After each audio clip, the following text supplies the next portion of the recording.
What is going on, guys? Hi and welcome everyone to another race here on ZeldaSpeedRuns 2.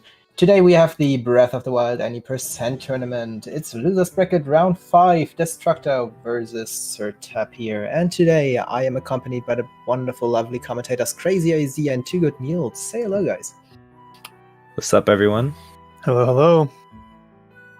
Welcome all to what promises to be an awesome race between these two runners. Yes, this is Losers Round 5. So whoever wins this set, best of 3, will move on to play Smitchman 1, 2, 3 in Losers Round 6. We're coming down to the wire here on the end of this tournament. We only have, looks like 8 runners remaining. This will be, one of our runners will be leaving us at the end of this one, bringing us down to 7.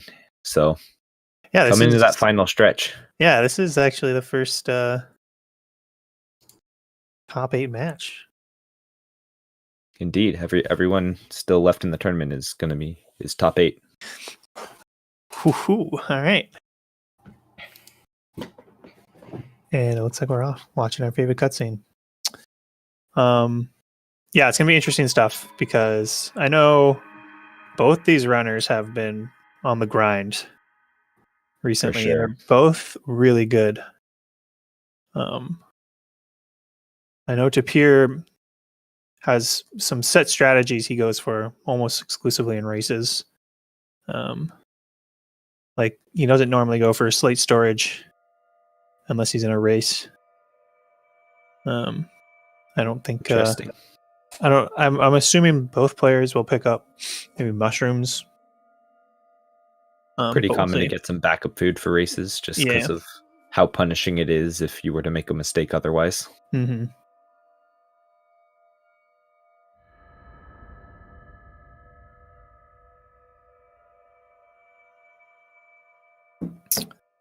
First thing I always like to note here is if we have any language differences. They're both on French. I suppose we will get in a few seconds whether there's a region difference, which has a few frames of consequence. Yeah.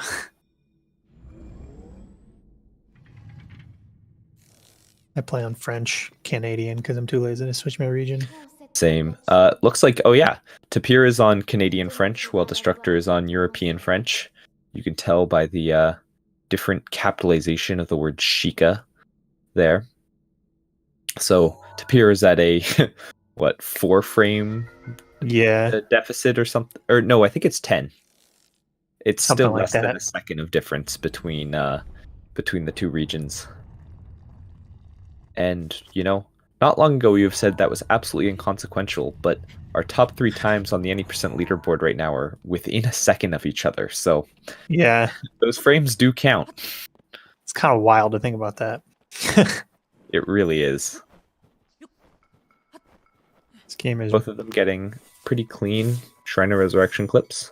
Destructor a little bit ahead by the looks of it, but Tapir not far behind at all.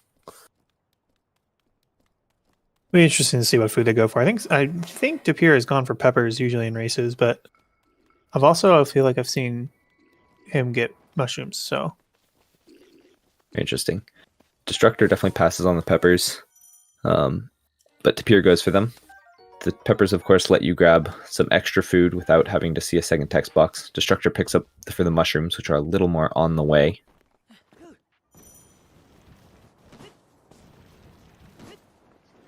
Both going to be doing their first shield surf here. Both of them look like they're pretty fast. It's surprisingly easy to mess up that shield surf and lose some speed. Yeah, Stasis, the first shrine here, is really all about optimizing the movement in those straight lines. definitely spend the most time running in it of any other split, and so all those little time saves of straight lines really make a difference. Mm-hmm. Hopefully they both get good Boko RNG. It's pretty rare. I feel like a lot of our races, we don't see a lot of issues at this camp. If you do the same thing every time, you come up around the same part of the cliff, you alert the Bokos at the same amount of time, move your camera in the same way. It's pretty rare to see you get hit by it. Now, if you're going for Boko Shield, that's a totally different story, obviously. But yeah, both of our runners getting through here without much trouble. Picking up the essential bow and arrow, which play a big role in the movement glitches that we have in this run. To answer your question, Leprechaun, French and German are very close, but we actually recently found that there was an 18-frame pause at a later text box in German that made it slower than we realized. So yeah. French is now conclusively the fastest. And also, I mean, it varies on category too. That's just referring to 90%. Obviously, every category actually has it's dependent on the cutscenes, and so some languages are faster than others, and it's kind of just dependent on the category. Tapir is really struggling to clip into stasis here, but yeah, he gets in a couple of extra tries. Yeah, sometimes your skew just isn't good enough, or your lineup is just barely off, and I'd say that clip is probably one of the most inconsistent ones on Plateau. Just because it can be real finicky. While a lot of the other ones I feel like are a little bit more lenient.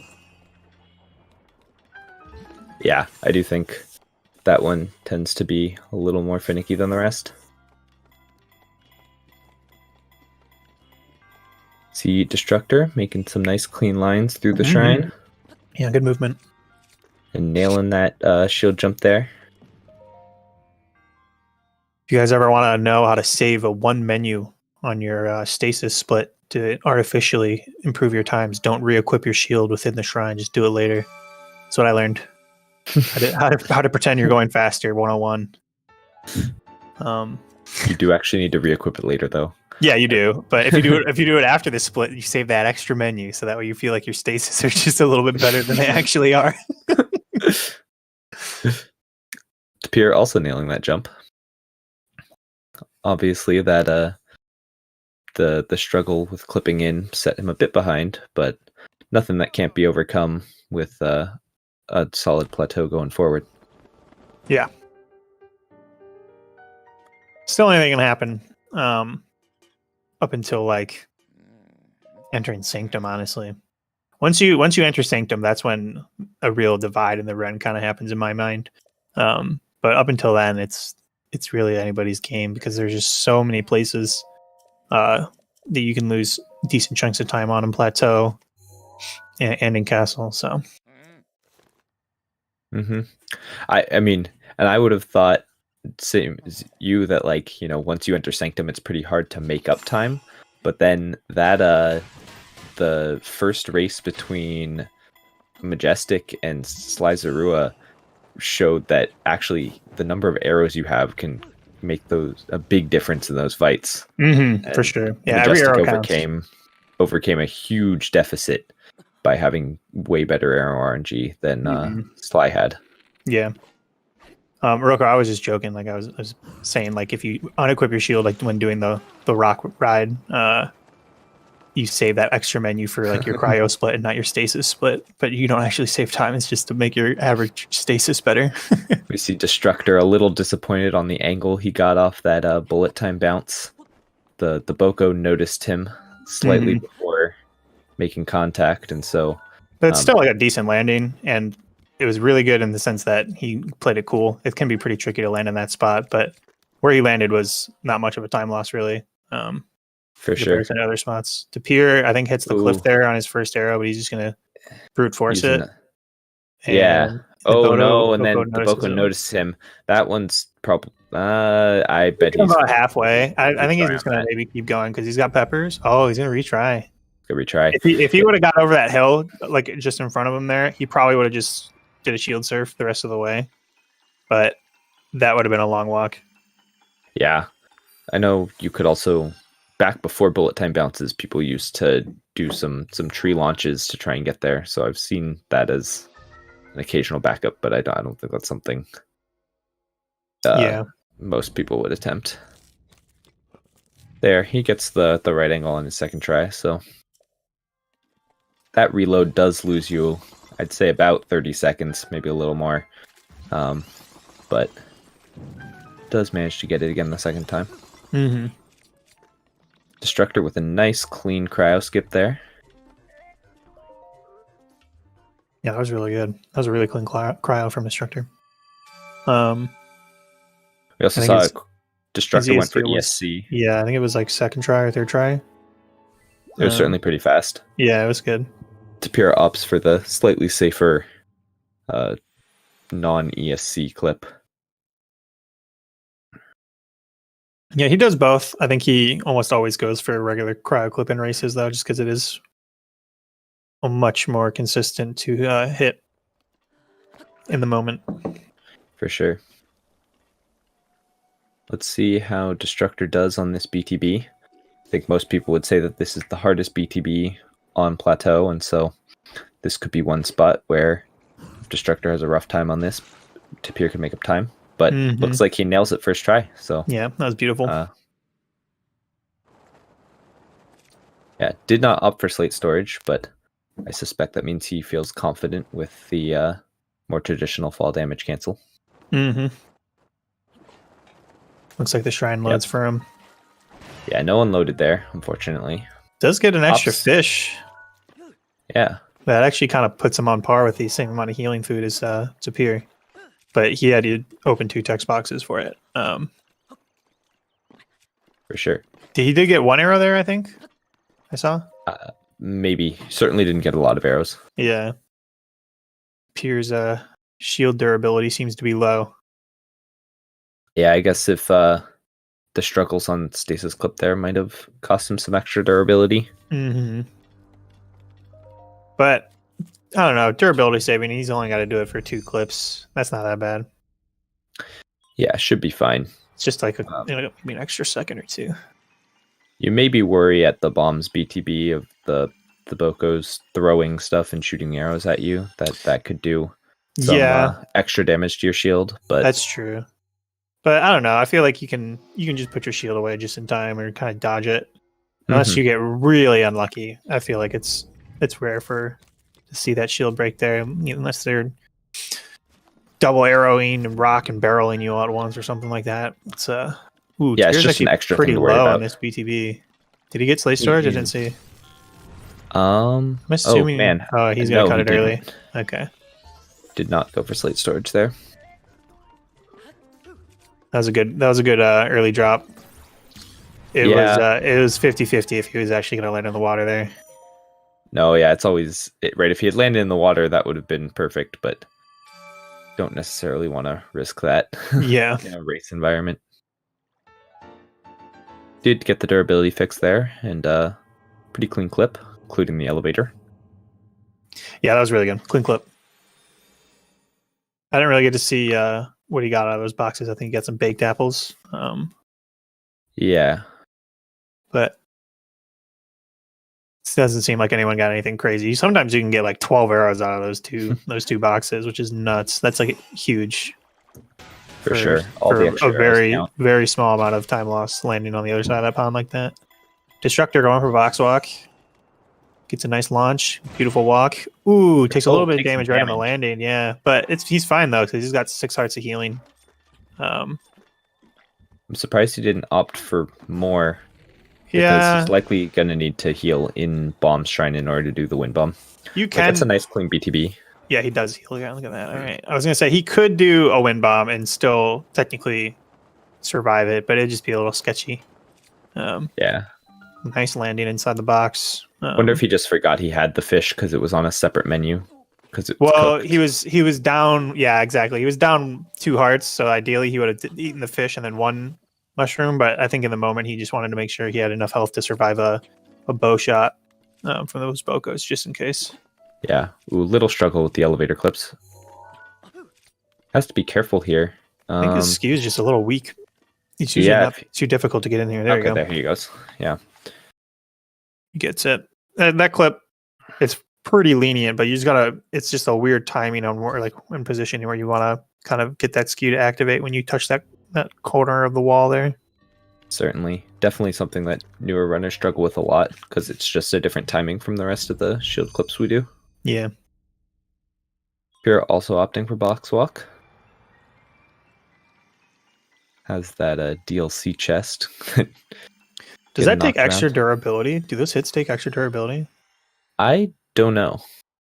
I don't really do box walk, but the couple of times I've attempted it, it always felt bad to be hitting that chest. Yeah. Even though I don't know if it's actually consequential. Yes, didn't manage to get it. So yeah, that's unfortunate. He kind of slid off right at the beginning there, but that's the risk you take with box walk. It's only about, like, I think 10 seconds of time loss or so, maybe 14.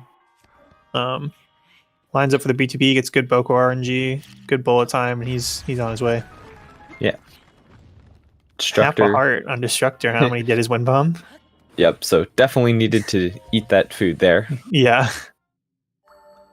Oh, Tapir lands on the wall. You love to see it. That's sick. Clutch. That is so sick. If he hadn't landed on the wall, he would have activated that Guardian cutscene, which would have been an additional time loss. So. Oh, that looks so cool whenever you get it. Oh, that's awesome. I've had that. I think I had that like twice in one day one time, and I was freaking out. It was awesome. Very cool. Much cleaner clip there by Tapir, though. Not getting box walk means that's probably a wash. Yeah. Bomb split's one of the hardest ones to just consistently get everything, because there's 4 pretty hard tricks right in quick succession. Like, you know, a stasis ride, usually box walk, BTB, clip, wind bomb, and there's 2 variations of the wind bomb, and it's just like there's so much to go wrong on that one split in such a short amount of time. But both these players showing their consistency, only messing up like one thing. That's pretty good for a race. Good for sure. Wind bomb from Destructor to trees. Mm-hmm. And I would assume that, yeah, not going for a beetle, which means they are going for amiibo. I think we'll see most of these late races going for amiibo, since most of the top runners have the amiibos and likely don't want to leave their races up to chance. Yeah. I'd be pretty surprised if we saw any more amiibo runs. It's possible, though. Anyone that wants to run amiibo in a race can opt to do so. Destructor with what's going to be a very nice plateau time. This is going to be a low 15 plateau, which would be pretty good even in a PB attempt. So, yeah, I would love this plateau in a PB attempt. I think a lot of people would. Yep. That's a low 15. He's on a good pace. Yeah, that's outstanding for a race. So let's see how Castle BTB treats him. Yes. Getting this first try in an amiibo race is really important. It is, because you have skew left over from the clip on bombs. Ooh, frame late on the bullet time activation there. So really close. Gonna have to retry. But yeah, the skew left over from the bombs clip actually gives you an extra boost that can allow you to land right outside the dining hall on the Castle BTB. So I'd say Tapir is probably about somewhere between like 40 to 60 seconds behind, if I had to guess. Yeah. But if he lands up top, he'll save a little bit more time there too. Oh man, Ooh, Destructor frame late again. Late. Yeah, that's rough. Certainly. We say a lot of people go back and forth between what's harder, this BTB or Mag BTB, and I say they're both really difficult. It's really hard to pick one over the other. It's really just which one you're feeling more consistent in, like the day you wake up, because they're both really tight timings and really precise setups. I would agree, with the one exception that this one you absolutely have to nail, whereas a forest angle on the Mag, like failing the Mag BTB, can still get you a BTB that gets you off the mountain. Yeah, that's true. And you can get kind of a scuff BTB to castle too. Like you can cast a wall if you're a frame early on bullet time, or a little bit deeper. Tapir saying ha in chat. I think he is spoiling the outcome of this BTB, but we'll see what happens. Took Destructor third try. Ooh, dang. Tapir was one Also frame late. Yeah. Yeah. Really close. Wow, Destructor's still looking to go on the left side of that pillar. It's not normally what you see on that launch, but I think it's just a little bit faster. I think climbing up here will always be faster than wind bombing. I mean, that's maybe not always true, but getting to like where most people wind bomb from, you get to climb through the window and then get through the door and then pull out your runes and stuff. Landing up there and climbing up is just more consistent and really doesn't lose much time, if any. Tapir gets fair. the BTB second try though. Mhm. So the one thing is, if you landed down where the no amiibo spot is, you could get that extra chest of arrows. very true. You could, and in a race that could be a big difference. But also, if you and the other runner are say really close in relative skill, then you can lose a lot of time just waiting for those boxes to load in. That's true. If you don't get a banana, it's kind of just like you just wasted a few seconds just going for it. When you're most likely going to have to scan amiibo anyway, unless you got like triple banana or double banana, which in that case you probably are saving time because you don't have to scan amiibo. But that's a big what if. For sure. Oh well, I've learned something. I've always opted to land down there when I failed that BTB on an amiibo run, but yeah, I've gone back and forth, but I think overall in general, like you're probably just going to save time just skipping that tower on average. Looks like both of our runners agree with you, so. Yeah. And you're all faster than me, so. Tapir gets pretty good fish, though. That was fast. I think there was only one amiibo, and he got like 4 fish or 3 fish. I think he got like at least 2 carps and a porgy, so. Yeah, definitely closing the gap a little bit, though. Losing a little time on getting that bow. Also, slightly flashing Destructor, warning. ooh. Destructor doesn't look like he gets any bomb arrows, but plenty of normal and elementals. Yeah. So he shouldn't have a shortage come the fights. True. He should be good. Tapir getting his cutscene. Not too far behind. As Destructor is kind of leaving the armory area, Tapir enters. He's at 1 heart and 3/4. So fire strat, he probably isn't too worried about dying on, and he has backup food. So, Yeah. and I know if for some reason you ever get to this point in the run and you don't have a lot of food and you're low on HP, I think the right play is to just avoid fire strat, because sometimes that fire spreads and catches much quicker than others. It feels. For sure. Definitely some risk associated with it, but Yeah. it is fast, and both our runners opting to do it. Destructor did pick up rock salt when he picked up his banana. That's an extra menu that I don't think Tapir is going to have to do because he got enough fish and he didn't even go for that banana. Both of them getting pretty similar arrows. I think they got around 20 sour from those crates. Yep. The rock salt does add some extra time to your potion, which, if you were having a rough Blights and Calamity fight, could be the difference between finishing it and not. But very true, very true. Both of them with decent enough arrows that shouldn't come down to that. Exactly. I would agree. I think their arrow count's pretty good, and I'm confident both these players are going to have a pretty fast Blights. As Destructor lines up, 1 Blight skip, Tapir cooks his meal, gets past those Bocos, which can sometimes be an issue in Castle. I'd say that's something I struggle with quite a bit. Those moblins can just sometimes have eyes in the back of their heads. For sure. He's gonna have to adjust his camera here. Oh, he gets it. That was a little scary because sometimes when the Boco lights his weapon on fire, he can get a little weird. Tapir cooks backup food too. Very interesting. I think that's not a bad call, just because he's got a low potion count, and sometimes when you run on a potion, having that extra health can be the difference between taking a hit or not. Sure. Also, Tapir's in our chat. I don't know if he's watching the race. It's possible he sees how far behind he is and decides that the play is at this point to be safe and hope that Destructor dies on these fights. Yeah, that's basically what he has to hope for. Once the Wind Blight stip goes in, you're kind of locked in. You can have a faster Calamity or Blights than somebody, but it's hard to gain a lot of time on Blights. Maybe like 10 to 20 seconds, depending on what Fire Blight and some other ones decide to do. But Calamity is really the biggest time difference at this point in the run. For sure. It looks like Destructor was running around looking for his Water Blight arrow, maybe? Or boomerang? Did he throw his boomerang and not get it back? I thought he did, but then he looked like he was looking for something important. I just saw him pick up the boomerang, so I assume he threw it. Okay, he got it. That's a slightly different weapon routing than most runners are doing nowadays, though I think the time difference there is pretty negligible using the boomerang versus the claymore on that first phase of Water Blight. Mm-hmm. Or second phase, sorry. Yeah.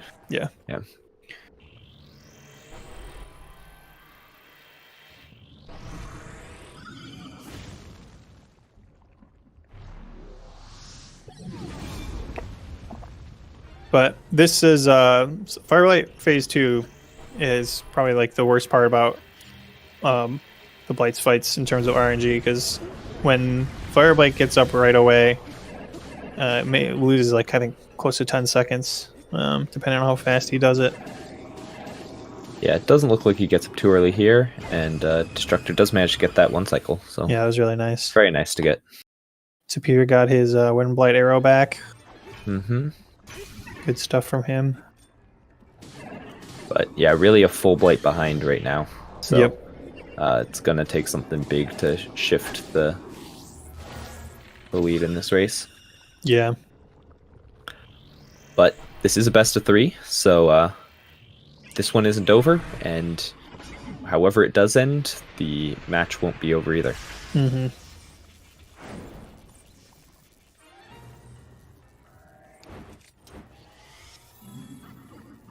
Thunder Blight, definitely probably the most difficult Blight when first learning casually.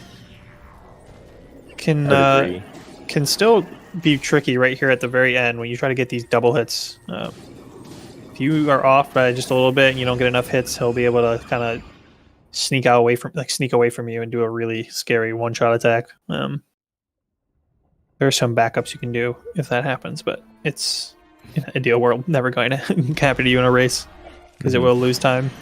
Tapir also getting the one cycle in Fire Blight, so keeping pace through these Blights. Destructor having an amazing opening on Calamity. He threw his Claymore, got like 2 or 3 headshots, and then did a Flurry Rush. That was super clean, and a lot of damage just start off the fight. He picks up just the bomb arrows, leaves behind the extra sword and shield, feeling confident. Yeah. Calamity giving him pretty decent RNG. He's getting a little close. Goes in for an attack. Destructor opts him back off and just keeps shooting his arrows. He's got him on, don't need to risk going for a Flurry Rush. Giving a lot of close range attacks, and he's about to go to the wall. Destructor was thinking about going into bullet time to secure these 2 arrow shots, but he gets the headshot with the bomb arrow, so he gets off right away. A nice shot. Does use both his bomb arrows though, so yeah, it will be a little annoying if Calamity gets back on the wall, though you can knock him off with the normal arrows. Yeah, zero count's looking pretty good. Tapir on to phase 2. Yeah, Tapir starts the fight as Destructor finishes phase 1. Gets the opening Flurry Rush. He needs his attack up for his extra hearts. Yep. Alright. Calamity throwing out that laser. Destructor gets the parry, so... First try. Yep. Stun lock. If Destructor can hold this stun lock, he's basically got this thing wrapped up. Yep. But he misses the stun lock. Wow, he is gonna lose a little bit of time here. If his shields break right now... Okay, whew, thank goodness. That was really scary, actually. He doesn't have a single-handed weapon that has enough durability to start the stun lock, so he opts to just hit him twice with a Stone Smasher, which is another way to start it. You just need to hit Calamity a couple times to kind of get him into the amount of hits you need to start a stun lock. Picks it back up, gets it going, so that was a good recovery from him. Definitely really scary. You can't just spin forever because we've got limited stamina in this run, so do need to start those initial hits to make sure he gets up before you need to slam. Yep. That was really... But finishes it off. Yeah, that was really good weapon routing right there, like at the last second, thinking on his feet.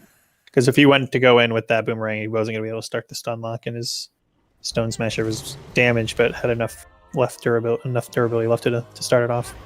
Tapir finishes phase 1 with a nice Claymore throw. Mm-hmm. Also, thank you, ZeldaSpeedRuns, for the big raid of 67 viewers. Hope your races went well. You're joining in the middle of our Losers Bracket Round 5 matchup of the Breath of the Wild Any Percent tournament between Destructor and Tapir. Looks like Destructor's gonna haul this one in, but it's a best of 3, so we've got at least one more match coming your way, or one more race coming your way right after this one. Yep. Both runners getting their parries first try on Ganon's laser. That's really good to see. And they both had really nice animation cancels afterwards too. Destructor 2 for 2 already after the first race. Pure 1 for 1. Hopefully they continue to have a 100% success rate. One of the hardest parts about Ganon is making sure you hit that laser parry. Oh my. Tapir is Clamor breaks right at the end, but he had enough with the durability on his boomerang to finish him off. That was definitely a little scary though. Not as scary as Destructor's fight, in my opinion. Not getting the stun lock there at the beginning is super scary. Yeah, because he could go right to wall if you drop it if you're unlucky. Yeah, luckily that didn't happen. So yeah, in this last little bit, Dark Beast, basically a glorified cutscene. Got to shoot those 8 glowing points that Zelda brings up. She doesn't really bring them up that fast, so all you can do is get yourself in position and wait for them to appear on cue. Yeah.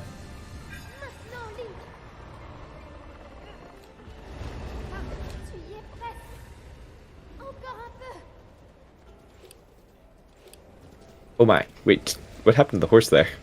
I don't know. That was weird. I think he either ran into the foot or Tapir might have accidentally shot him. I'm not sure. I think Tapir might have shot him, yeah. I think the horse got like jumped in front of the arrow, not the other way around, you know? Mm-hmm. I don't think Tapir would ever obviously exclusively kill the horse unless the run was super bad, maybe. That's what I would do. But GG to Destructor. GG. Taken in this first race. 30-26 in race timing. That is a 29-19.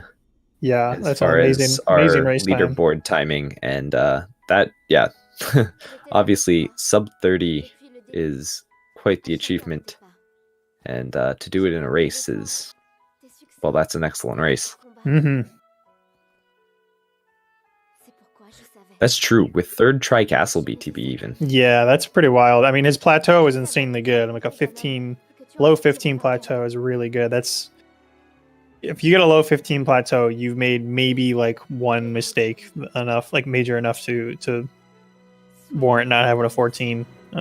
He messed up the bombs clip. I think everything else was relatively speedy. He got first try on all the BTBs, didn't miss any other major tricks, and had relatively fast clips all around, except for the last one.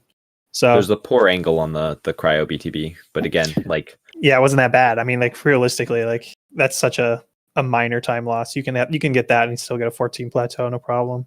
For sure. It was like kind of a half mistake on cryo BTB, half mistake on bombs clip, and that's sort of all he had. So yeah, certainly very fast. And GG's to Tapir. GG. Coming in not far behind. Yeah. So yeah, nice close race there. Mm-hmm. Destructor now has the 1-0 lead in the best of 3, but hey, there's still 1, maybe 2 more matches to go. So looking forward to those. Yeah, it'll be interesting to see. Well, now that they're both warmed up now, right? You know, you're in the second match. It'll be interesting to see if they go for anything different, like if Tapir will go for mushrooms, or if they're both going to hit Castle BTB first try this next run. Now they kind of got the late bullet time timings out of their head. For sure. Yeah. So quick bit of recap while we wait for this next race to start up. This is Losers Bracket Round 5. The winner of this best of 3 will go on to face Smitchman in the losers bracket round 6, which is the semifinals of the losers bracket. So we have round 5, which is determined but being played today and on Monday. Losers bracket round 6 is the semifinals for loser bracket. Round 7 happens after that. That will determine who wins the losers bracket and goes on to face Sly Zarua, who is the runner-up of the winners bracket. And then whoever wins between Sly Zarua and the losers bracket champion will go on to face QT Majestic in the grand finals. Oof, yeah. This is shaping up to be a really intense final finish for this tournament. Indeed it is. Top Every runner 4 you is see going to be nuts. Yeah, and every runner you see from here on out is in the top 8. So Yeah. to have come from a field of, I think, 68 runners in qualifiers, 32 qualified for the actual bracket, and now we're down to just 8 remaining.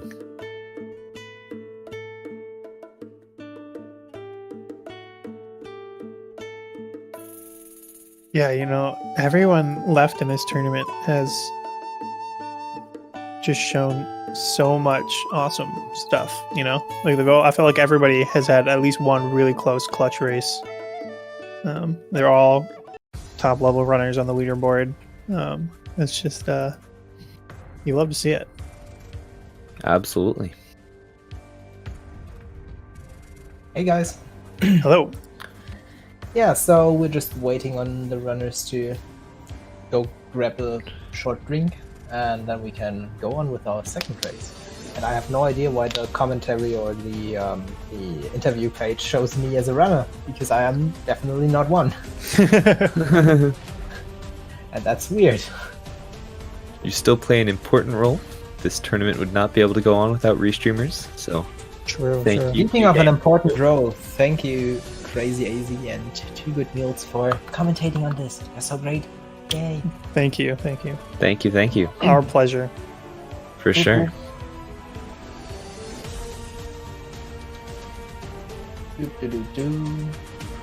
Okay, so yeah, that was really, really enjoyable. Yeah, I'm watching it. Good first race. Yeah, excellent. Even though Tapir was behind, it was really only a couple of mistakes that put him there, and could easily have that cleaned up for this next one. So, for sure. Excited to see how it plays out. Hopefully they both get good arrows like that. That's what you love to see in a race. Whenever you see a couple bundles of 5 and 10, and you get like a 10 bundle, it's like, all right, nice. I don't have to worry about this really. For sure. Because it can be really frustrating in a race when you're already behind, you get bad arrows, or you're doing well, but then you get like 5 single arrows out of all those crates, and you're just like, what kind of game is this? For sure. Yeah, going with Amiibo, which this race is, takes out a lot of the RNG. You no longer have to rely on a beetle spawn or getting a banana from the crate like the No Amiibo run does. But there's really no way to get around that arrow RNG. And so that's the one point you really gotta hope that RNG pulls through and doesn't deal you a bad hand for the end of the race. Yeah. And like you can mitigate it, right? Like you can scan a Rivali's Amiibo or go for some backup arrows in those chests on the way to Sanctum, but both of those are gonna lose time. So in the ideal world, you really just get good arrows, good arrow RNG every time. I'd say it's fairly rare to get something you can't work with. Like, you can work with bad arrows in Calamity. I mean, it'll just be a little bit slower. But if you don't get enough arrows even to like fight the blights, then you have to go for backups. Absolutely. Which can be rough. Looks like we're off. So yes, starting the second race, advantage Destructor, but I'm sure Tapir is looking to bring this one back. So let's see how it plays out. Yeah.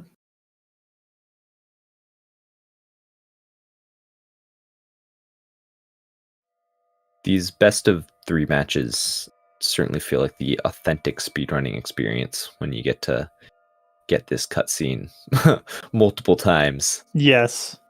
Yeah, it's really, I think, the perfect format. It's just like losing a best of one can feel so just unfair when, especially if it's no amiibo and you just get 10th try banana. It's like, all right, come on. That's no fun. No one likes winning or losing those kind of races. But For sure. doing a best of 3 basically makes that impossible. The odds of that happening in an amiibo race especially are just so rare. No, I certainly think. I mean, it's hard in the earlier rounds. We have so many races to get through to do. It's time consuming for sure. It's really not feasible. But for these later rounds, I think it really wouldn't do the runners justice to hinge everything on a single run. So yeah, glad that we get to do the best of 3s to really make sure that one bad race doesn't end your tournament. Mm-hmm. Do both these runners go for the same clip setup? Because there's quite a few different ways you can clip out of Shrine of Resurrection in terms of what camera angle you use and all that. Looks like they do go for different ones. Slightly different, both of them fairly fast. Yeah. For those of you maybe clip. Wondering what's happening there on that clip, by placing your camera in a specific angle and having Link run into that corner at a very specific angle, you can activate the scope while in the corner. And when you activate the scope, it instantly snaps Link to face that direction. And so if you can get the scope to activate while in the corner, it will flip him around 180 degrees and put his feet on the other side of that wall, which forces the game to decide that he is on the other side and put him out of bounds. Yeah, it's pretty crazy that you can clip with just using the Sheikah Slate scope. Don't think you really see it much outside of the Shrine of Resurrection clip. I mean, there's definitely other areas in the game in which you could do a scope clip, but not one that you see very often. That's for sure. Yeah, for the most part, we use skew clips. Yeah, with the shield. Their skew clips are just so much more consistent to get. Like, scope clips are pretty precise, typically. Yeah. Like Mio said, there's a couple different setups, but they're kind of like discrete points you need to hit. Yeah. They're not very lenient on either side of them about where you are angle-wise.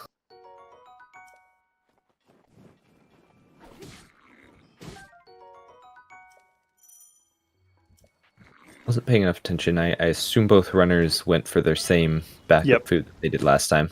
Yeah, wow. Tapir doing some ninja moves to avoid that slash from the Boko. Makes it up to the rock wall nice and fast. Yeah, that got the fast climb there, where Link instantly pulls himself up that little bit. So super close coming into stasis here. See, hopefully Destructor and Tapir have a clean, quick clip. You can see the differences in where they get skew. There's a lot of different variations for this setup to clip into stasis, just because it's the first clip on the run. People kind of have certain setups that they find works better for them. They both get a super fast clip. That was awesome. Yeah, still really close.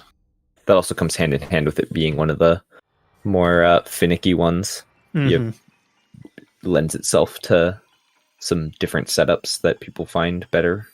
The rest of them seem to have pretty agreed upon setups because they're much more consistent than any of the stasis ones that people use.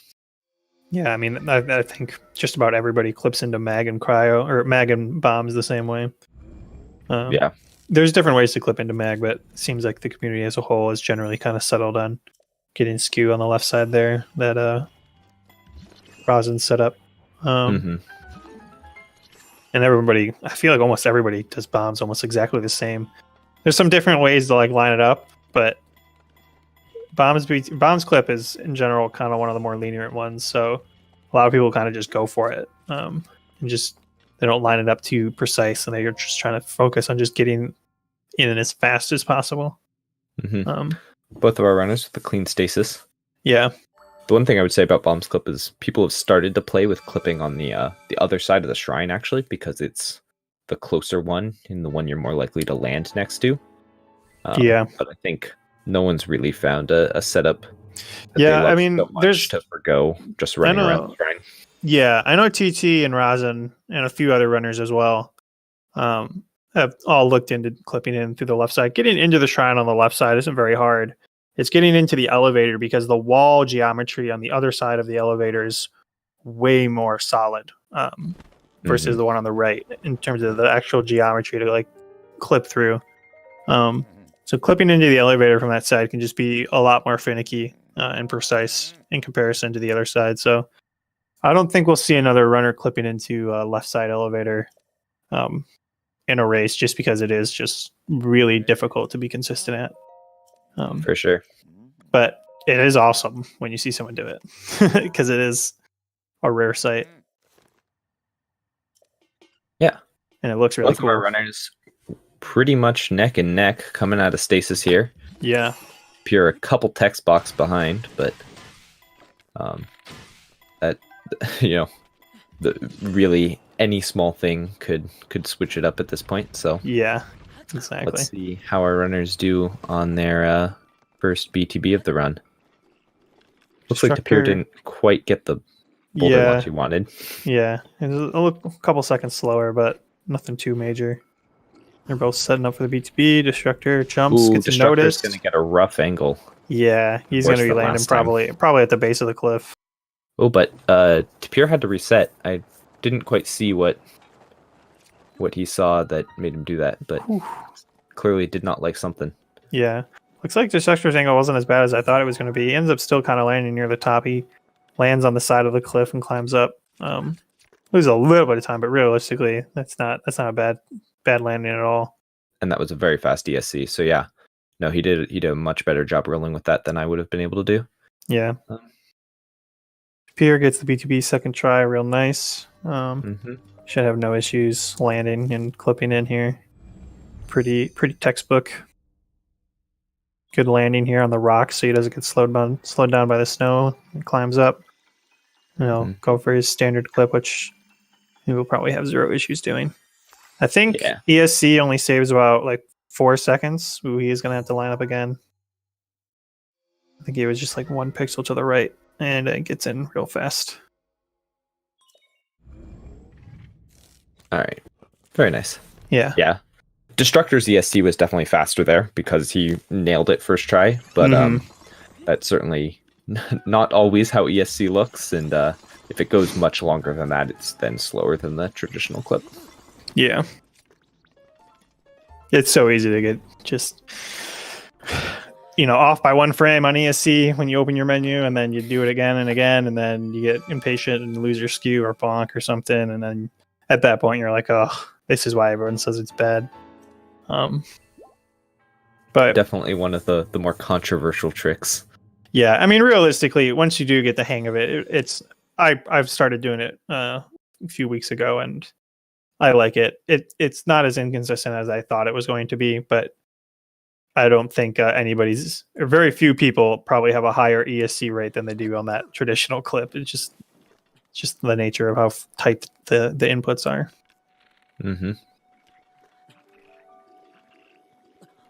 Destructor lining up for this mag BTB, while Tapir kind of has a pretty clean cryo coming up. Indeed. Yep. Let's see. Both our runners had good BTBs on this last time. Destructor looks fine. Maybe slightly lower than he'd like, but he's going pretty fast though. Yeah. Definitely good unloaded potential here. Unequips his axe and re-equips to hopefully encourage the game to load a little bit more, so he has a safe landing here. Chewing a fall damage cancel when the world is loading can be really sketchy sometimes. His unloaded loads right in front of his face. That's the real tale rough. as old as time with unloaded. That's that's when you got to run that far. It's really just a gamble if you're going to make it in time, and it always seems to just happen right as you get to the door. It loads in your face, and it's so annoying. But he opens that box, and he does the right side clip because he's right there. That is faster in that kind of situation. If you're standing on the right side of the shrine like that, the door loads right in your face. It is faster to just get skew right there and clip in. But for example, Tapir, where he landed, he didn't get unloaded, unfortunately. Going for left side skew here is definitely going to be more consistent because that's what he does, all the other times he clips in. But also, he's near that skew spot. So, But that was a good BTB from both of them. For sure. Tapir landed in a nice spot. Tapir probably made up a little bit of time there with the, not getting faked out and yeah, exactly faster clip. But yeah, Destructor still a little bit ahead on account of the getting the first try cryo BTB there. So yeah.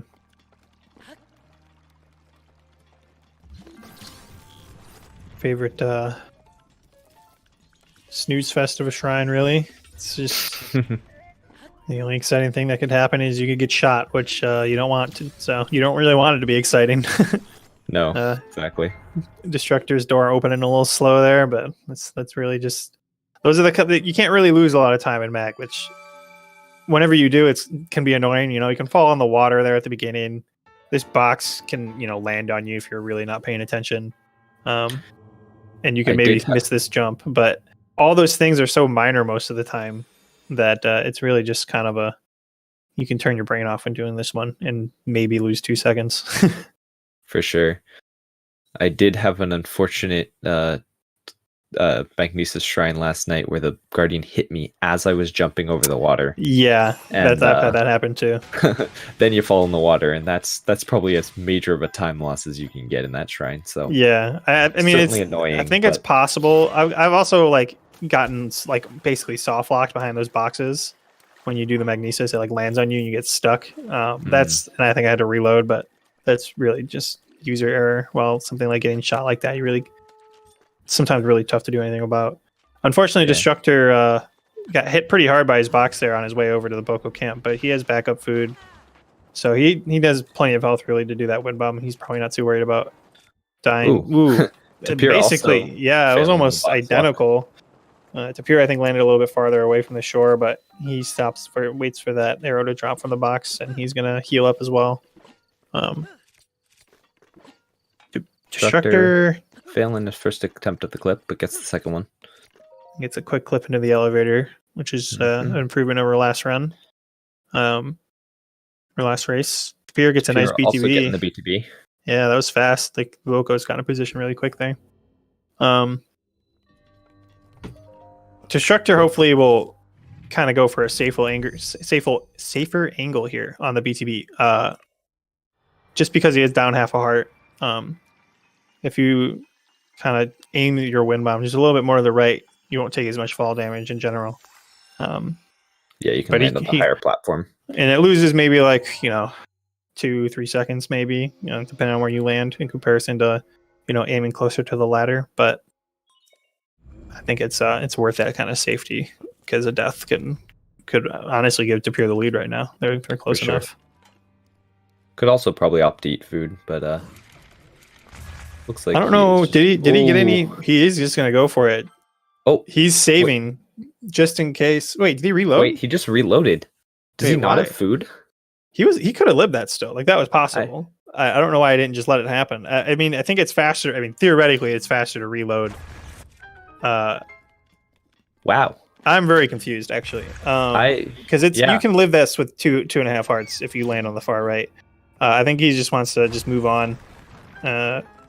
Doesn't want to have to deal with a death. Because I mean, theoretically, if he did die there, which was a definite possibility, that would have wasted even more time, right? Waiting for the game over screen, as opposed to just reloading. So if he was confident he was going to die, he would just wanted to reload. And if he's going to reload, he's going to just go for it again, or not go for it again, and just move on. But with that, Tapir's going to bring us within 2-3 seconds. So this is a really close race coming into Paraglider. That's a very interesting decision from Destructor. He certainly feels more confident that he was going to die there than either of us are.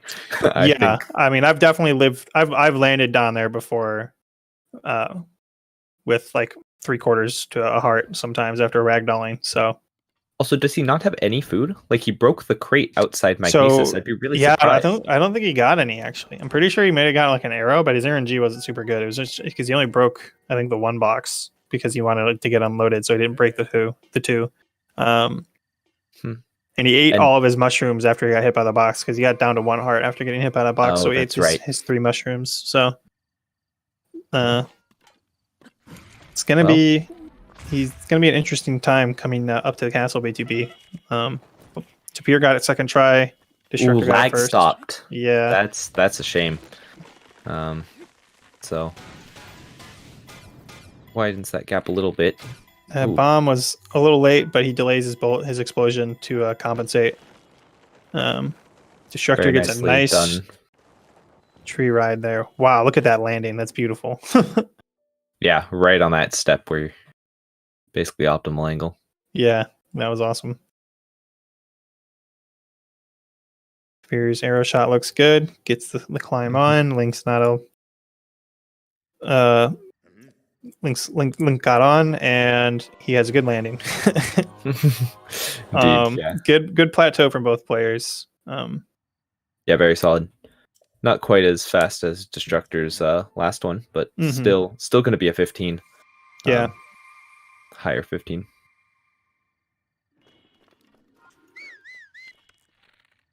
See if either of our runners can get first try BTB and land all the way up Dining Hall. Oh, looks like good. Destructor got it. Yeah. Really nice BTB. Can Tapir do the same? Both of them opting to do a setup that is done by Song for this BTB. I hadn't seen it until recently, but I've taken it too because I really like some of the cues it has. Really good BTB from Tapir as well, almost identical. Yeah, I think that's Sketo's setup, or I think he might have modified it recently, but in that they might be using his original one. Pretty popular among some of the top level runners. Doesn't look like Destructor coming in a little low. Yeah, he just enough height, just not enough height to get the climb there. On that little railing of the dining hall, but not a huge deal. Still a good landing, especially just getting it first try is really all that matters. Tapir's stamina is a little low. He's going to pump it in. Lands good though. Yeah, lands right on top, which kind of closed the gap a little bit. Really good fish from Destructor. He got 3 carps, I think, and a porgy from his first one, and it looks like Tapir got a porgy and 2 carps as well. They both pick up 1 extra fish for health. Tapir gets 3 carps and just leaves the porgy. He doesn't want to risk 4 carp. Oh, was it 4? Oh, jeez. Yeah. Wow, that's awesome. That's amazing fish luck. And Destructor, I think, got his cutscene right. Did Tapir's did he get his yet? I don't think he did. Tapir's not at the cutscene yet. Yeah. Which is why he's a little ahead, but that'll swap back around as soon as the cutscene comes up, I think. Yeah, there Tapir now getting his cutscene. But yeah, neck and neck right now. Yeah, this is super close, and this was a intense part of the run. A lot of ways Castle can go awry. Destructor gets a nice sneak strike there in the Moblin. So does Tapir. Destructor getting his arrows. Ooh, those don't look particularly good so far. Oh, those look good now, though. You got a couple bundles there, I think. Bundle of 10 normals, 5 bundle of ice, and a decent number of singles. So I think he's pretty set on arrows. Yeah, it should be fine. Gets a bundle of 5 ice. Another one bundle of normals. He takes some damage from the fire, so he's going to have to walk up. Get some more singles. I think Destructor came out a little bit ahead there in terms of arrow I would count. agree. I would agree. In terms of time, just because he got the fire strat as well. Tapir has enough arrows, I think, to finish the run without major issues, but he's gonna have a rough time on Calamity with that kind of arrow gun, I think. It's kind of on the edge there, I would think. Yeah.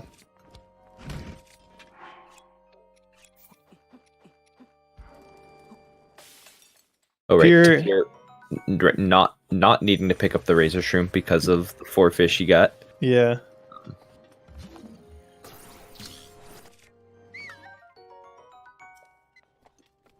I think Destructor was able to use the campfire because he got his cutscene before going into Dining Hall. I'm not sure about that entirely, but getting like, ooh, it looks like Destructor maybe not a fan of his arrows and with the extra bomb arrows in this chest here. Yeah, I mean, they weren't amazing by any means. So if he wants to really secure a healthy Ganon fight, Calamity fight, then he'll go for it. So there's a wind bomb from this window. That wind bomb is tricky. It's really easy to get sent at just a rough angle by having your aim just a little bit off there, and you have to deal with getting shot at by like 5 guardians at once. But so very clean backup there. So yeah, super clean from him. Oh, Tapir not clearing the wall there on his first attempt. Yeah, he should have just climbed up the wall there. I'm pretty sure he was high enough and had enough stamina to just climb up. Because having to go for this again, I think it's just a little bit more risky. But he gets it. Managed to get it. A little bit of an off angle there, but he's up and he has enough health to just keep going, which is good. Oh. Pulls the bomb right before jumping. But I'm kind of surprised he didn't go for the bomb arrows. I mean, at that point, you're already down there. You know your arrows aren't very good, for sure. So, but he's Probably just going to climb back up and confidence on them, right? If that's not something you practiced, not something you're going to try and insert in a race. Good point. Yeah. And at this point too, like if he knows it, like it's a close race, his best bet is just get into blights. He's hoping he's already lost time, so in his head he's probably just like, I got to keep going because if Destructor dies somewhere on blights or Calamity, I want to make sure I'm in the fight. That was interesting. It looks like he started the original Wind Blight skip before opting to reset and do the demon setup instead. There we see Destructor opting for the boomerang over the Claymore on that first set. Yeah, weapon routing is one of those weird things that there's just so many different variations you can do, and the ease of some weapon routings, like everyone kind of has their own particular preferred weapons to use in a certain part of the fight. Like I really do like throwing the boomerang at the start of Water Blight, but even though a majority of people use the Stone Smasher, and they're all pretty close in times. Like there is one setup that is going to be definitively faster, has less menuing, does the optimal amount of damage per enemy or whatever, but I think I really like the setup the most, where you save the Royal Guard sword for the opening flurry rush on Calamity. I think that's a really cool weapon routing. Yeah, that's what I've been doing so far, but everyone else does the throw it at Fireblight, so I've started to switch. It's just consistent. It makes getting the fast cycle on Fireblight easier because you can do a little bit more damage, I think, with the throw. Which Destructor just didn't get. Looks like maybe... oh my. That was a little scary. He had to kind of play catch up there with Fireblight, but he gets it. You love seeing Fireblight do the laser there if you end up getting bad RNG and gets up fast, because if he does it takes a lot longer for the laser to kind of come out. You have a lot more time to catch up to him and hit him in comparison to the sword swing. For sure. For the sword swing, you sometimes need to slam early to make sure he doesn't hit you. Yeah. Tapir's only a half a blight apart right now, which you can have that much time disparity in Calamity in a race like this. If you have a slower phase 1 or you drop the stun lock on phase 2, which Destructor did last race. So Tapir's not out of it yet. Tapir did some interesting bomb stuff. Wasn't even dropping it. He was just holding it above his head and blew it up really fast there. Doesn't get enough hits. One cycle either. So close though. He just had like one hit. Destructor is now done with Thunderblight, so really a full blight difference now. But as Mules mentioned, this Calamity fight is a pivotal part of the run, and anything could happen. Yeah. Another great opening from Destructor. Certainly. Destructor's had some, throughout this tournament, has had very pretty Ganon fights, so quite possible that's where he puts a lot of his time in, and that's a good idea. This is a crucial part of the run down the stretch. Yeah. And Destructor's set up, right? Because he got those 5 extra bomb arrows and got good arrow RNG, so he's gonna probably play this fight as safe as he can, line up those shots, because his arrows are kind of like right on that line where you want to make sure you get enough headshots to secure that phase 1. Yeah. Tapir finishing off Thunderblight and moving on to Calamity himself.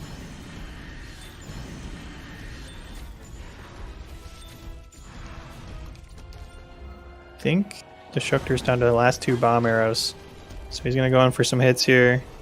Ooh. Goes to the wall. He's gonna spend his last 2 arrows. Yep. And then go in for probably a flurry rush. I think he just needs 1. Calamity's being a little shy there, but he gives him the nice horizontal fire slash, and that finishes off his phase 1.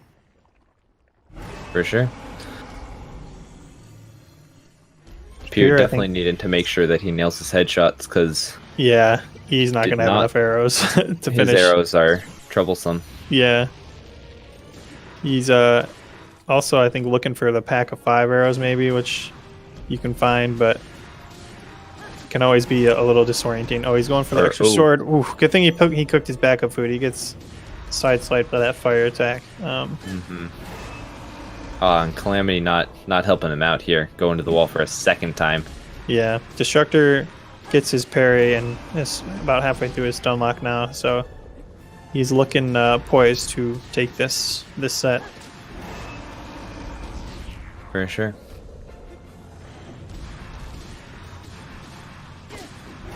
Be curious to see if this run is faster or slower than his last one. I think it's going to be... was not quite as clean, but the castle BTB was certainly better. Yeah, it's going to be close. I think his last run will end up being quicker, though. Okay. But they're going to be within, I think, 30 seconds. Certainly. And Tapir looks like he'll have a better one than last race for sure. Yeah. He's probably only, I think if he gets headshots here in these last, he should be good. On to second phase now, so with enough time left on his food, certainly to complete this. Yeah. Gets the instant laser, love to see that. Gets the instant laser, gets the instant parry. The nice crouch cancel. Technically never over, but I don't think Destructor is going to die in Dark Beast. Yeah, that look, that's one of the things that happens to you at least once, but generally when you're a beginner, and you make sure it never happens again. So yeah. Oh, Tapir not able to a frame early on the spear. Yeah. Oh no. And then he gets the fast lasers too, right as he's getting up, which is really tricky to deal with. That's a shame. That is a shame. Fortunately, that sets him all the way back to having to do Windblade skip again. Destructor would now have to die, I think, at least twice, maybe 3 times on Dark Beast for Tapir to catch up. So, it's basically that was, if it wasn't already over, it really is at this point.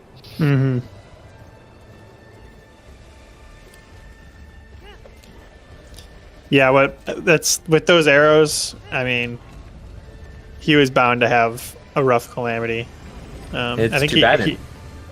Go ahead. It looked like he had weathered the storm there, because I guess he just dropped his stun lock and then Calamity went straight to the wall. Because the arrows were a point of concern, but he actually got through the point where the arrows were important. That's true, he did. But I think in those kind of situations, you're also kind of just like a little on edge. You know, the fight didn't go as you probably hoped or planned it would from the beginning, so that can kind of at least for me personally, can affect like how I play in the second half of the run, or the second half of the Very fight. true. Very true. I think Destructor was thinking about GG's killing the to horse. Destructor. He threatened there, but yeah, he threatened. Didn't loose the arrow. So Yeah, GG's Destructor. GG. 30-16. I think that is faster. Yeah. than he did last time by about 10 seconds. I want to say. Yeah, that's Yeah. 9-10 seconds. That's pretty awesome. Just goes to show that he had an amazing plateau last round, but missing that BTB 3 times really adds up. To about being the same thing to having a slower plateau but a really clean end game. Absolutely. No, I mean, this run has two pretty distinct halves. There's the plateau, and then as soon as you get that paraglider, the second half of the castle BTB and the rest of the castle, and both halves are very important. So it's really interesting though when you think about it. Like missing the BTB 3 times can feel, or 2 times in a row like that, can be really devastating, especially in a race. The fact that he was able to get 2 close times like that with such a variance is pretty cool. Yeah. Tapir onto Fireblight again. Yep. Good on him, pushing through anyways. Yeah. It's definitely very mentally trying to die in these fights and have to do them again.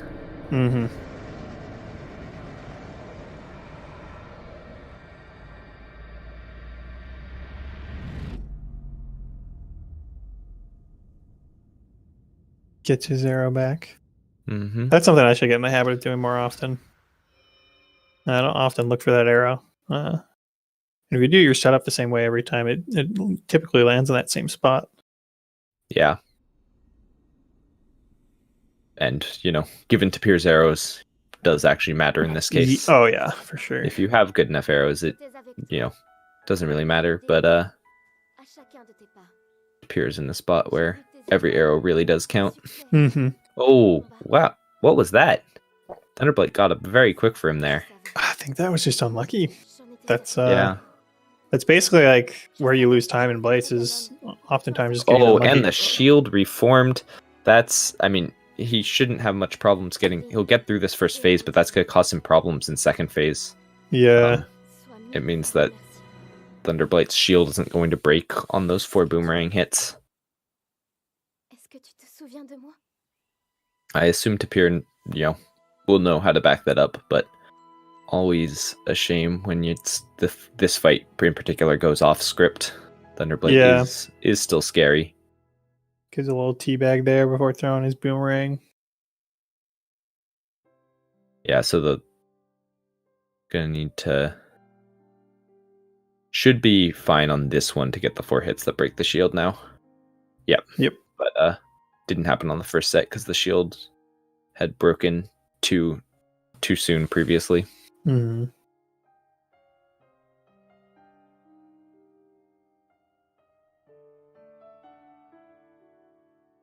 Round 2 gets a nice headshot, opening flurry rush.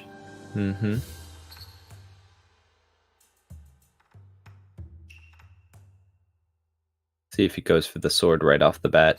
I think with his arrows, you kind of almost always have to. Especially also, he took extra durability there with his boomerang, so it's more or less a requirement to finish this fight.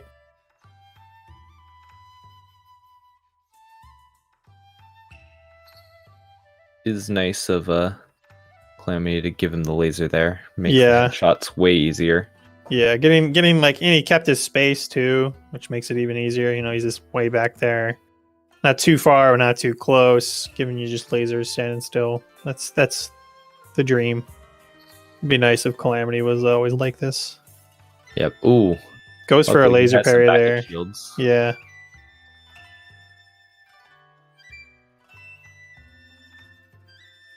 Goes in for some hits, goes for the parry, gets it.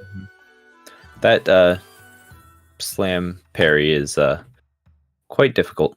Yeah, after living on the edge there, he decides, I guess I should eat this food. I didn't make it. Probably should have ate that at the start of the fight, but better late than never. Holy shit, that was insane. That was insanely close. Yeah. I can't believe he did that. But Okay. He finished his phase 1.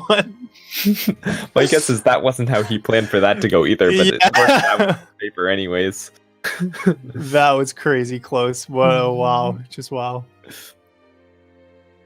Oh, Oh, well, that's why you cook that extra food, huh? yeah. Oh, Oh, that sucks. yeah, that's probably just at that point the nerves of doing that fight for the second time Yeah. catch up to you. Yeah. Well, even the fact that the end of that phase 1 was crazy enough to Mm-hmm.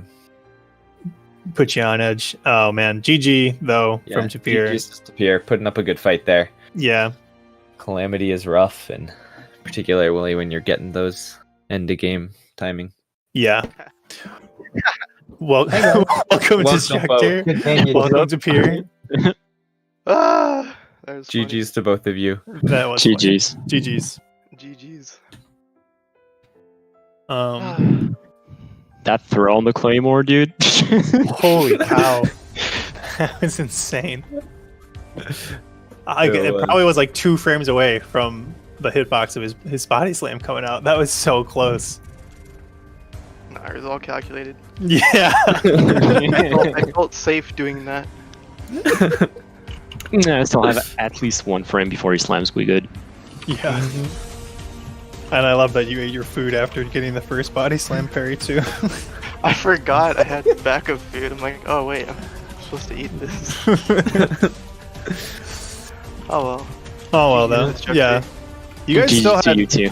your guys' plateaus were pretty clean all around. I mean, I think you both missed box walk once, and other really small mistakes. I mean, Tapir, you missed a BTB on cryo twice, but I mean, still pretty consistent plateaus from both of you, and you both got BTB that first try that last run, which was awesome. Is the SC police after me, or am I good? No, you mean that was good stuff for me. They were Okay. they were hot. I mean, first or second try in a race, even third try, it's like you're not losing that much time really. So I think you got 15-minute plateaus, both of you, both times. yeah. So yeah, that's you know, I think Tapir, yours was 16 first race, right? It was like a 1630, 1640. oh, okay, yeah, It's pretty but far still behind. some decent Pretty plateaus consistent, as far as yeah. races go. So Yeah, true. I'm curious, Destructor, on the second one with Bomb Shrine, Mhm. the decision there to just not Reload. even to reload immediately and not attempt the wind bomb again. Yeah, there's like a wait. small chance you could have lived that landing. No, there's no way I would have not lived that. No? No, Oh, I was already down half a heart. I only had 2.5 hearts, and with the angle I took, I thought the thing is that I don't know the safe angle. I really need to learn it for those specific situations. Yeah. It's just a I, little bit to the right yeah. of like that center line. Majestic was showing me that the other day.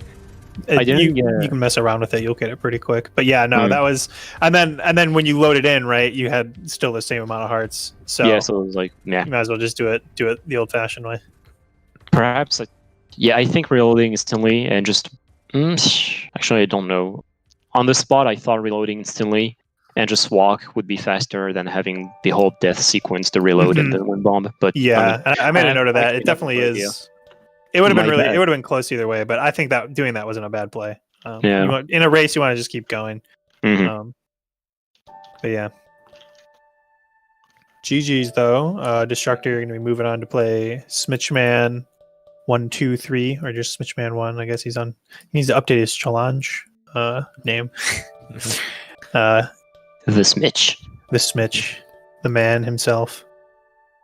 Any man. other That's a cheeky highlights Smitch. you guys want to bring up? Yeah. We were having some good banter that entire. Yeah, we were. That was true. Honestly, I would have not been against being in a call for this entire time. Like the entire time in the race time chat, we were just talking to each other. Yeah. Yeah, that was it was so great listening to you. Like reading that conversation was just great. Uh, grown adults. I think I was on pretty good pace that last run until I messed up the wind bombs. But I didn't know how low my arrows were.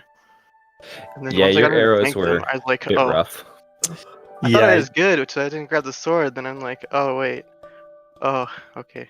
Yeah, they weren't the cried. best. Yeah, like when I think you were thinking about going to get those bomb arrows because you had to walk like halfway there after that near that last one bomb to Sanctum, but then you didn't. And I was like, oh, I was those like, I'm 5 bomb good. arrows would have been nice. Yeah,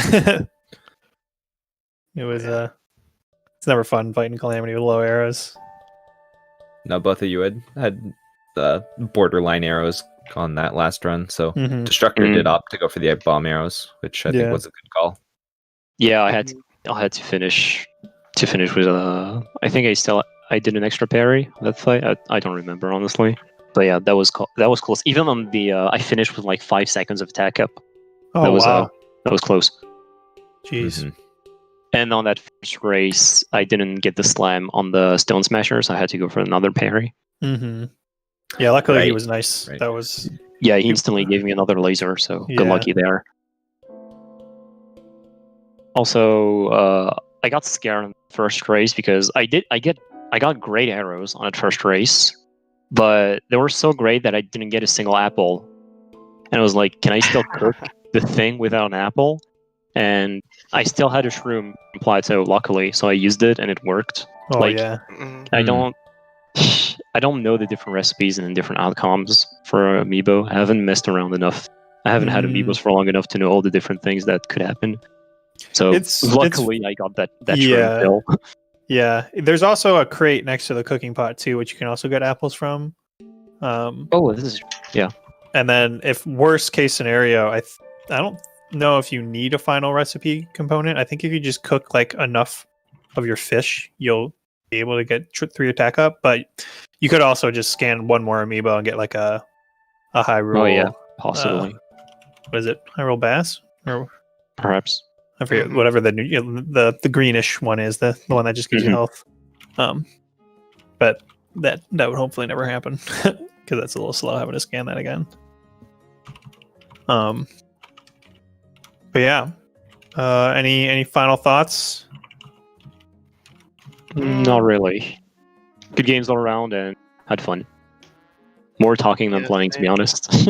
I hope one of these races, or maybe next tournament, we could just get 2 runners to commentate the race together. They just hop in a VC, and the runners are the ones talking. I think that would be pretty fun to watch. Obviously, it would require 2 players that would be down to do that, but I feel like that could happen at some point. I think you'd also need like 2 real close buddies to have some banter going around. Mm-hmm, for sure. Of course, if it is a restream, well, might as well keep it Peggy. But like, who knows? That could be very funny. Yeah. Yeah, it really could. Well done. Well, What GG's. needs to say is GG to our runners. Thank you, Crazy AZ, for commentating. Also, thank you to Good Mules for commentating, and thanks Destructor and Tapir for taking place in this. Thank you Any final for. thoughts of you before I cut you off and give to the end scene? Thank you to restreaming commentators every time. Thank you for Yeah. streaming. And the next match on the schedule is Woolhike Song versus Player 5, which will be happening Monday at 2:30 p.m. Eastern Time, which is 19:30 UTC. Yeah, also, if you're generally interested in watching another Zelda speedrun stream today at 11 p.m. UTC, which is 6 p.m. ET, we will have the Ocarina of Time Rando Weekly. And then at 9:20 p.m. Eastern, we will have the Wind Waker Randomizer Spoiler Tournament. Winners Bracket 1. That will be the next 2 races we are having here, and I hope you can watch some of them. I hope you can have a great time, and I wish you all the best, and have a nice day. Bye, everyone. See ya. See ya. Also, we are going over to Lieutenant Periwinkle because he's the only any percent runner who's live right now. So give him all the ZSR love, and yeah,